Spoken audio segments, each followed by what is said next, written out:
Dans l'actualité, les réactions croisées s'observent au sujet de l'escalade verbale entre le président du Sénat et la sénatrice Bijou Goya. Des femmes de plusieurs tendances confondues sont divisées sur la question si les unes soutiennent le speaker de la Chambre haute du Parlement. Il faut dire que les autres prennent parti pour la sénatrice du Haut-Katanga pendant que le bureau invite les deux partis à ramener le débat aux instances habilitées du Sénat conformément au règlement intérieur. Madame, c'est vous qui avez débordé. Un incident à la Chambre haute du Parlement qui a défrayé la chronique toute une semaine. Madame, vous n'avez pas la parole. Les propos du président du Sénat, du haut du perchoir, contre son collègue élu des élus, Bijou Goya, sur lesquels nous ne reviendrons pas dans ce reportage. Des propos à la base des réactions dans les réseaux sociaux soutenant ou condamnant Alexis Tambwe Mwamba. Une déclaration qui a poussé celle qu'une partie de l'opinion qualifie de victime à donner son point de vue dans une émission télévisée. Après les réseaux sociaux, les réactions ont envahi les médias. Les femmes du Front commun pour le Congo, plateforme politique des deux protagonistes, apportent leur soutien au speaker de la Chambre haute du Parlement. Autour de l'incident malheureux survenu à l'hémicycle à Kinshasa, comme à Lubumbashi, même son de cloche, à quelques exceptions près.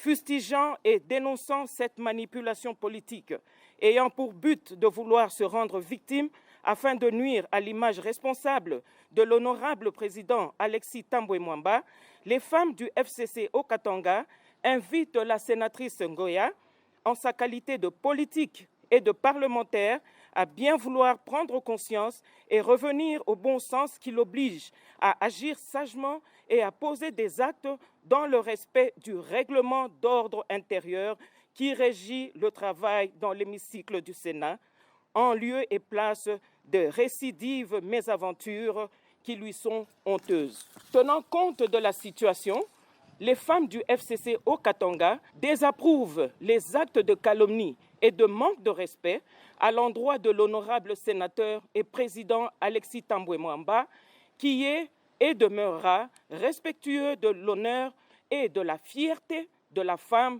et lui rassure tout leur soutien.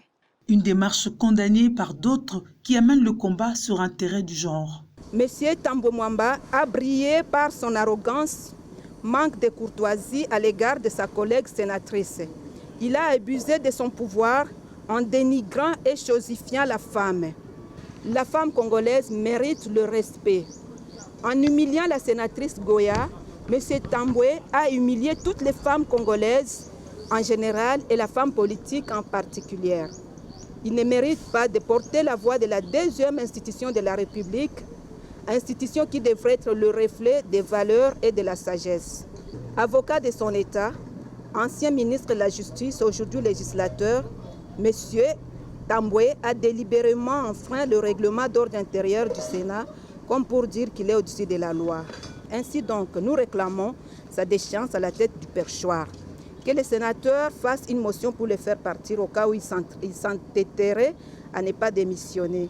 Que le procureur général se saisisse d'office et ouvre une enquête sur ces prétendus détournements à la base de l'humiliation et dont il a donné des indices. La Chambre, dont sont membres les principaux acteurs, estime que la bataille doit se régler en interne. Et le lieu indiqué et approprié pour les gérer et les traiter, c'est le Sénat même, dans la configuration circonscrite par son règlement intérieur. Se référer au mécanisme prévu par le règlement intérieur du Sénat pour gérer l'incident. Les ONG de promotion des droits des femmes s'y sont mêlées. Une rencontre est annoncée mercredi entre une délégation de CAFCO et le président du Sénat.